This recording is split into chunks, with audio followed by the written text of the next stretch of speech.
అప్పుల బాధలు వెంటాడుతున్నాయా? అయితే 6 JVR వారి జాతిరత్నాలు ధరించండి. హలో అండి, అందరికీ నమస్కారం. నేను మీ కట్ట కార్తీక్. ఆంధ్రప్రదేశ్లో కొన్ని విచిత్రమైన ప్రశ్నలు ఉంటాయి, సమాధానం దొరకని ప్రశ్నలు. ఫర్ ఎగ్జాంపుల్, జగన్మోహన్ రెడ్డి గారు అధికారంలో ఉన్నప్పుడు ఆంధ్రప్రదేశ్ రాజధాని ఏంటి? ఈ ప్రశ్న చాలా వైరల్గా ఉండేది. సమాధానం దొరకని అంతు చిక్కని ప్రశ్న. ఆంధ్రప్రదేశ్ రాజధాని ఏంటి? Option A Amaravati, B Vizag, C Kurnool, D ఏది కాదు. ఇప్పుడు ఇది ఏది కరెక్ట్ ఆన్సరో తేల్చుకోవడానికి చాలామంది చాలా రకాలుగా ఇబ్బంది పడే పరిస్థితి. ఇప్పుడు కూటమి అధికారంలోకి వచ్చిన తర్వాత కూడా అలాంటి ప్రశ్నలు కొన్ని ఉన్నాయి. రుషికొండ ప్యాలెస్ని ఏం చెయ్యాలి? చాలామందికి అంతు చిక్కని సమాధానం దొరకని ప్రశ్న. అటు ప్రభుత్వానికి సమాధానం దొరకట్లేదు, ఇటు ప్రజలకి సమాధానం దొరకట్లేదు. నిజానికి రుషికొండ ప్యాలెస్ అనేది చాలా అద్భుతమైనటువంటి వరల్డ్ క్లాసు ప్యాలెస్గా జగన్మోహన్ రెడ్డి గారు ఇష్టపడి చాలా కోరికలతో కట్టుకున్నారు. దాదాపు 452 కోట్ల ప్రజాధనాన్ని ఉపయోగించుకొని అక్కడ ఉన్నటువంటి కొండల్ని తవ్వేసి, గుట్టల్ని తొలిచేసి, చెట్లని నరికేసి, ఆల్రెడీ అక్కడ ఉన్నటువంటి అలితా ప్యాలెస్ని కూల్చివేసి, వైజాగ్ కంటే అత్యంత ఎత్తులో, ప్రజల కంటే ఎత్తులో, బీచ్కి పక్కనే సముద్రానికి అభిముఖంగా కట్టుకున్నారు. దాంట్లో వాడిన ప్రతి వస్తువు చాలా ఖరీదైనదే. కింద నేల గ్రానైట్ కావచ్చు, లక్షలు ఖర్చు పెట్టారట. కబోర్డ్స్ కోసం లక్షలు ఖర్చు పెట్టారట. అదే బాత్రూమ్ కబోర్డ్ కోసం, దానికోసం కూడా చాలా పెద్ద ఎత్తున ₹1,00,00,000 ఖర్చు పెట్టారనేటువంటిది కూడా మనం విన్నాం. ఆ ప్యాలెస్ ఎలా ఉంది అనేటువంటిది విజువల్స్ రూపంలో రాష్ట్ర ప్రజలందరూ కూడా చూశారు, తెలుగు వాళ్ళంతా కూడా చూశారు.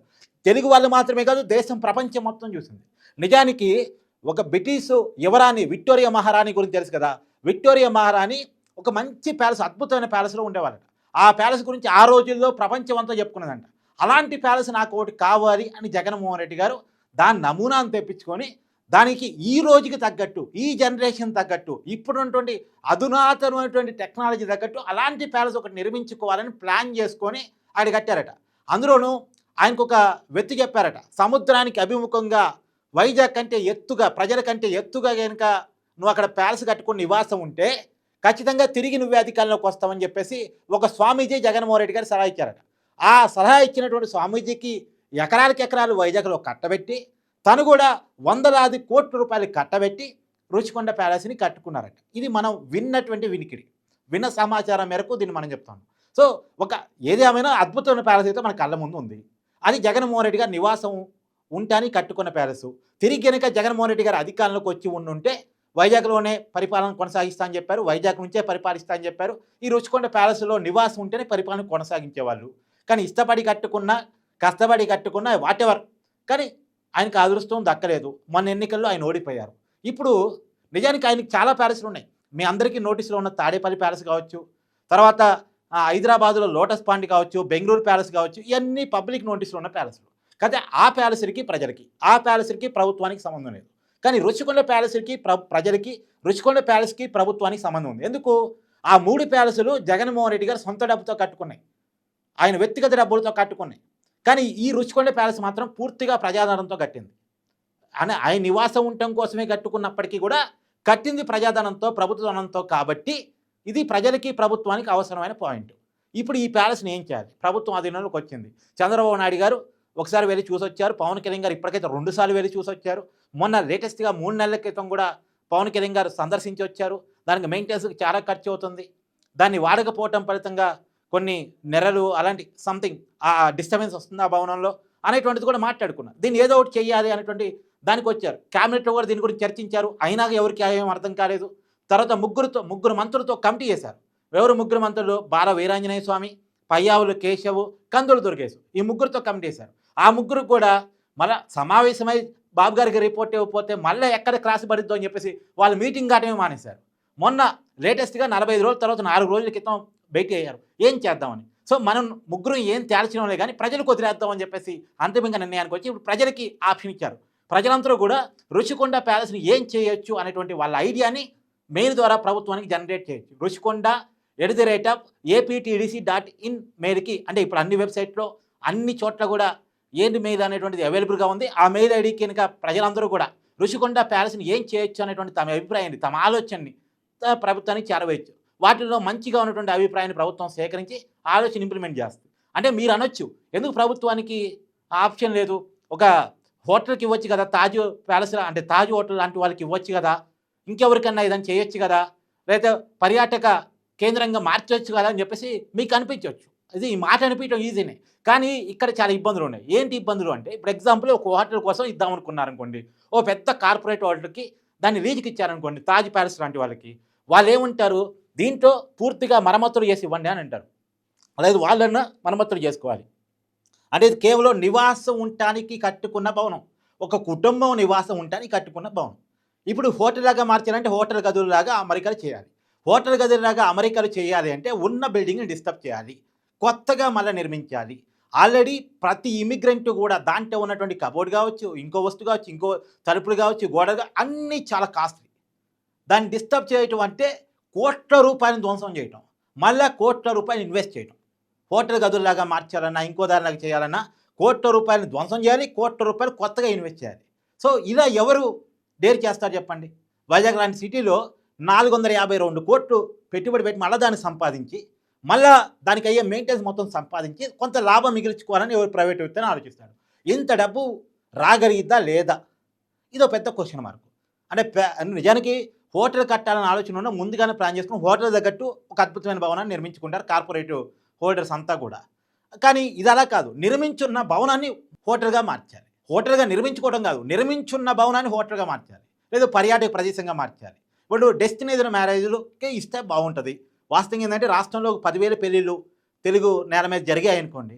దాంట్లో ఒక 100, 200 పెళ్ళిళ్ళు ఎంత ఖర్చయినా పర్లేదు అనుకునే పెళ్ళిళ్ళు ఉంటాయి.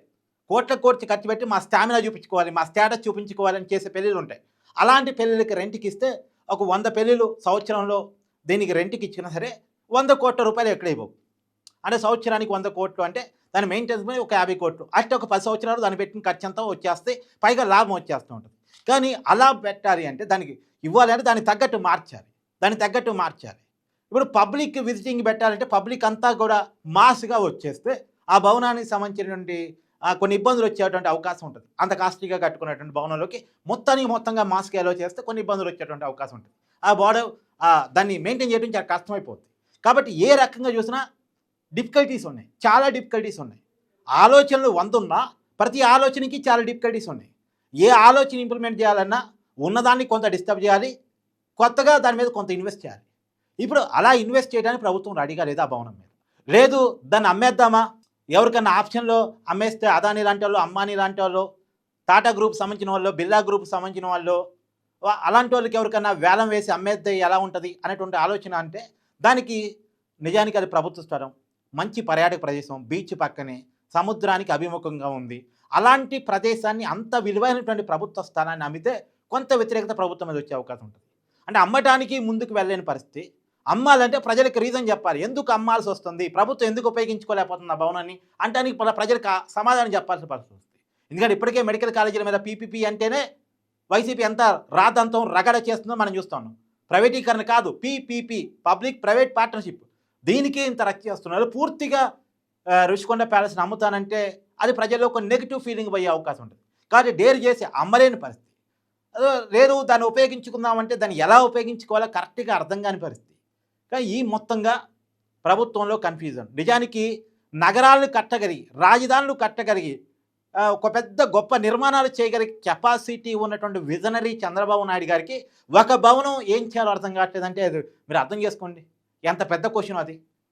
క్వశ్చన్ సిల్లీగా ఉంటుంది కానీ సమాధానం చాలా టఫ్గా ఉంటుంది. క్వశ్చన్ చాలా సిల్లీ. రుషికొండ ప్యాలెస్ని ఏం చేయాలి? క్వశ్చన్ చాలా సిల్లీ. ఇంతకుముందు కూడా క్వశ్చన్ చాలా సిల్లీ. ఆంధ్రప్రదేశ్ రాజధాని ఏంటి? Silly question. కానీ ఆన్సర్ చాలా టఫ్గా ఉంటుంది. ఆన్సర్ చాలా టఫ్గా ఉంటుంది. అంటే ఇదే అంటే వాస్తవంగా ఆంధ్రప్రదేశ్లో ఇలాంటి విచిత్రమైనటువంటి పరిస్థితులు, ప్రశ్నలు తరచూ జగన్మోహన్ రెడ్డి గారి వల్ల ఎదురవుతూ ఉన్నాయి. ఇప్పుడు దీన్ని ఏం చేయాలి అనేటువంటిది మీ అభిప్రాయాన్ని కూడా కామెంట్ రూపంలో తెలియజేయండి. నిజానికి డెస్టినేషన్ మ్యారేజ్ అనేది కరెక్టు, ప్రభుత్వం చేతిలో ఉంచుకొని, లేదు పర్యాటక ప్రదేశంగా మార్చడం అనేది కరెక్టు, ప్రభుత్వం చేతిలో ఉంచుకొని, ప్రభుత్వం చేతుల్లో ఉంచుకొని దాన్ని ఏ రకంగా మార్చాలి అనే దానికే మనం ప్రయారిటీ ఇస్తూ కామెంట్ చేసేటువంటి ప్రయత్నం చేద్దాం. ప్రైవేట్ వాళ్ళకి అమ్మి వేయటం కంటే కూడా, ఎందుకంటే చాలా విలువైనటువంటి ప్లేసు, విలువైనటువంటి ప్రదేశం, సముద్రానికి అభిముఖంగా ఉండి, బీచ్కు అతి సమీపంలో ఉండి, చాలా ఎత్తైన కొండ మీద కట్టబడినటువంటి, ఇంతకుముందు హరిత ప్యాలెస్ కూడా చాలా ఘనకీర్తి ఉండేది.